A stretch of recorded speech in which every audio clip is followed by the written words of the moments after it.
নয়টা 47।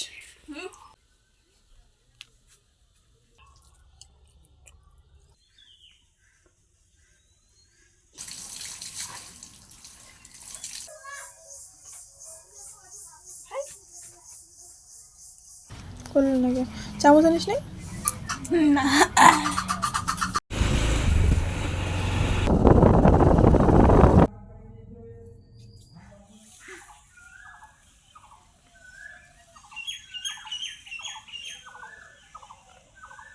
কালকের ভিডিওতে তোমাদের কিন্তু দেখিয়েছিলাম আর বলেও ছিলাম যে বাড়িতে এসেছি একদিনের জন্য, মানে কালকে সকালে এসেছিলাম আর এইদিকে তোমাদের সঙ্গে দেখা হলো আজকে সকালে।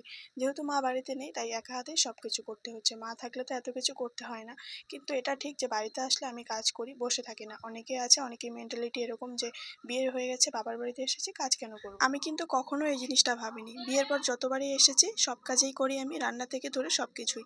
এবার যেহেতু মা বাড়িতে নেই তাই একা হাতে সব কিছু আমাকে একাই করতে হচ্ছে। মা থাকলে মা করে, বোন করে, সবাই করে, আমিও করি। এবার যেহেতু বাড়িতে কেউ নেই, আমি একাই আছি, তাই আমাকে একা হাতেই সবটা করতে হচ্ছে। আর আমাদের বাড়ির সামনে পেছনে অনেকটা জায়গা জুড়ে, মানে অনেকটা ফাঁকা জায়গা, প্রত্যেক দিন সকালবেলা মা এই জায়গাগুলো কিন্তু ঝাড়ু দেয়। অসুটা দেখা মুখে না আজকে কেমন যুদ্ধ করছে।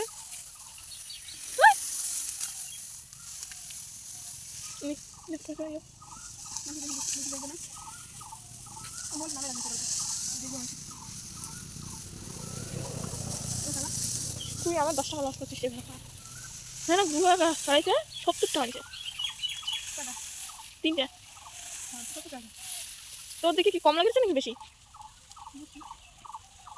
আমাকে তো কয় মাসি আইনা বল ভুয়ার দাম, বল ভুয়া গাছে বল দাম আছে।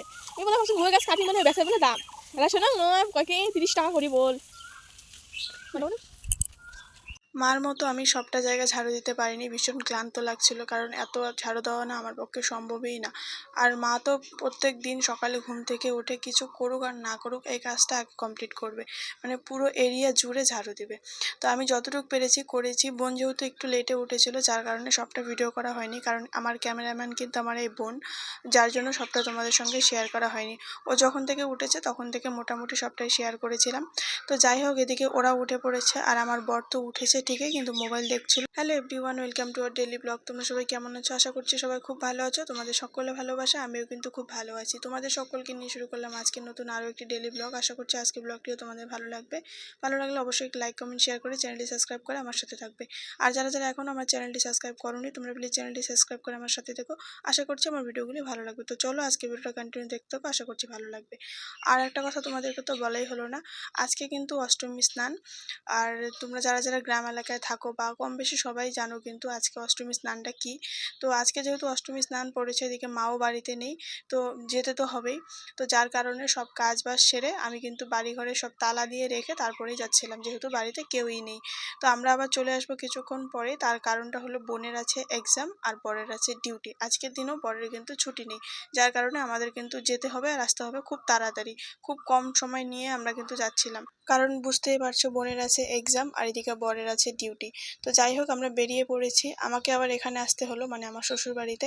যেহেতু আমি একদিনের জন্য বাড়িতে গিয়েছিলাম তাই এক কাপড়ে গিয়েছিলাম, আর অষ্টমী স্নানটা আজকে পড়ে গেছে, যার কারণে আমার ওইখানে জামা কাপড় সেরকম ছিল না, আর এখানে আসতে হলো আমাকে শাড়ি নেওয়ার জন্য। তো যাই হোক, আর যেখানে এসেছিলাম সেটা কিন্তু একদমই আমার শ্বশুর বাড়ি থেকেই পাশেই, তো যার কারণে বাড়িতে ঢুকতে কোনো অসুবিধা হয়নি, লেটও হয়নি। তো আমরা কিন্তু বেরিয়ে পড়েছি অষ্টমী স্নানের জন্য। তো যেহেতু আমাদেরকে নদীতে যেতে হবে তাই আমরা কিন্তু নদীতেই যাচ্ছিলাম।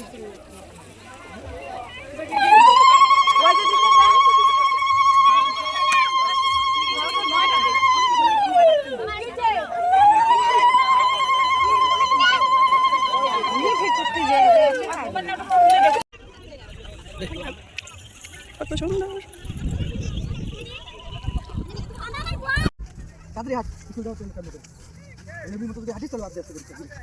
এত কথা কই রি সপনা।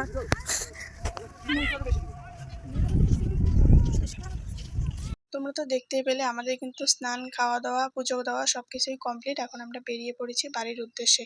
আর আমার বর আমার বোনকে ঠিক কিভাবে তাড়া দিচ্ছিল তোমাদেরকে তো শোনালামই সেটা।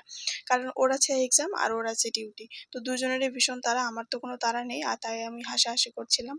আর আমাকেও তো দৌড়ে দৌড়ে নিয়ে যাচ্ছিল দুজনের সাথে, কারণ ওদের তাড়া আছে, সাথে আমাকেও নিয়ে যাচ্ছে। তো যাই হোক, আমরা এখন চলে যাচ্ছি বাড়িতে। তোমরা দেখে নাও যে আমরা কতটা জায়গা হেঁটে হেঁটে নদীতে গিয়েছিলাম, কারণ পুরোটাই বালুর চর আর নদী একদম লাস্ট মাথায়, যার কারণে অনেকটা হাঁটতে হয়েছে। এই যে এখানটায় হলো মেলা, মানে যেটা মেলা হবে সকাল সকালই হয়। আর এই যে এখানটায় হলো স্নান করতে যেতে হয়। তোমাদেরকে জুম করে দেখালাম, তোমরা দেখে বুঝতে পারছো আশা করি যে কতটা জায়গা হেঁটে যেতে হয়।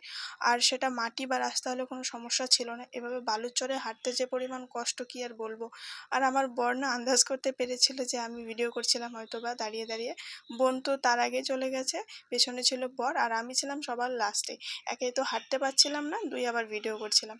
তো বর সেটা আন্দাজ করতে পেরে না দাঁড়িয়ে পড়েছিল যে আমি মনে হয় ভিডিও করছিলাম দাঁড়িয়ে। চলে এসেছি বাড়িতে, সেরকম করে কোনো রকম ভিডিও করতে পারিনি কারণ অনেকটা লেট হয়ে গেছে। বোন ওখানে প্রসাদ খেয়েছিল, সেটা খেয়ে এখন চলে যাচ্ছে এক্সাম দিতে। মানে আমি যে কিছু একটা বানিয়ে দেবো সেরকম কোনো টাইম আমার হাতে ছিল না, আর ওর লেট হয়ে যেত। তো যাই হোক, তার জন্য কিছু করে দিতে পারলাম না, আর ও চলে যাচ্ছে এক্সাম দিতে। তো পুজো করতেও পারেনি ভালো করে মেয়েটা, তো যার কারণে এমনিতেই ঠাকুর প্রণাম করে বেরিয়ে পড়ছিল। ভীষণ মন খারাপ, কারণ এত তাড়াহুড়ো করে যাচ্ছিল বলে। তো আমি একটা লিচি এনেছিলাম, তো সেটাই ওকে দিয়ে দিলাম, ও খেয়ে খেয়েই চলে যাচ্ছিল। এরপরে বাড়িতে আমি একা, কালকের মতো আবার একা। মা যতক্ষণ আসবে না ততক্ষণ তো একা একাই থাকতে হবে।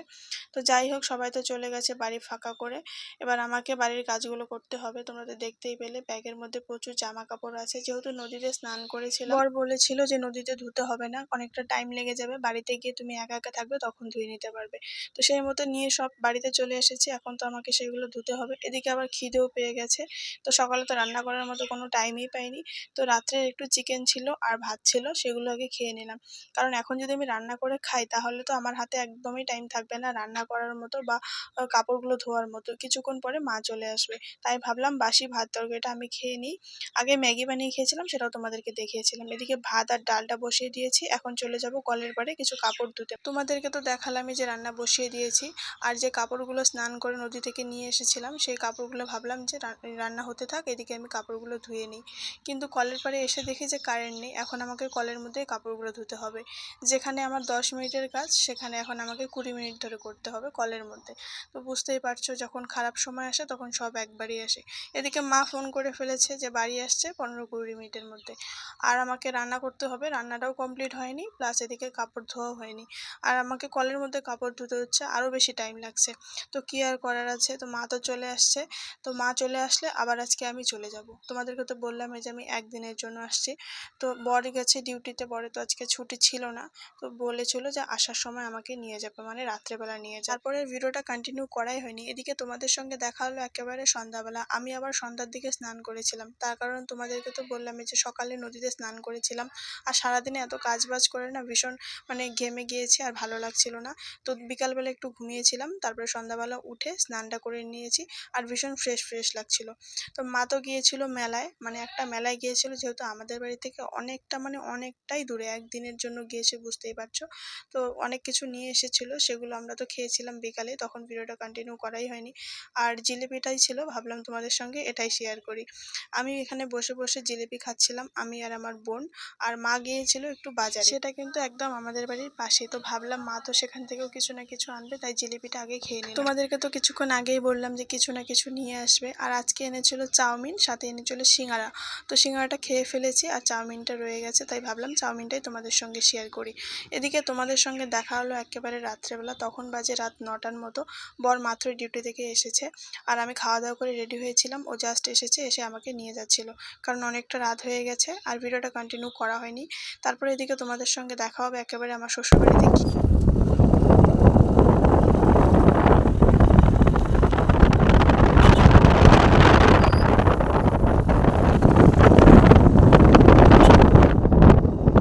তো যাই যাই হোক, তোমরা কিন্তু দেখতেই পেলে যে আমি চলে এসেছি শ্বশুরবাড়িতে।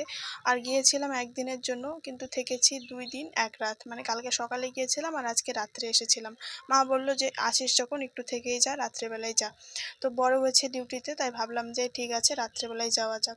তো একদিনে ঘরের অবস্থা এরকম হয়েছিল যে বর তো বাড়িতে ছিল না, সারাদিন ডিউটিতেই ছিল, তাও এরকম অবস্থা। ভিডিওটি এখানে শেষ করছি। কেমন লাগলো অবশ্যই কমেন্ট করে জানাবে। দেখা হচ্ছে নেক্সট কোনো ব্লগে। আপাতত সবাই সুস্থ থেকো, ভালো থেকো। সবাইকে টাটা।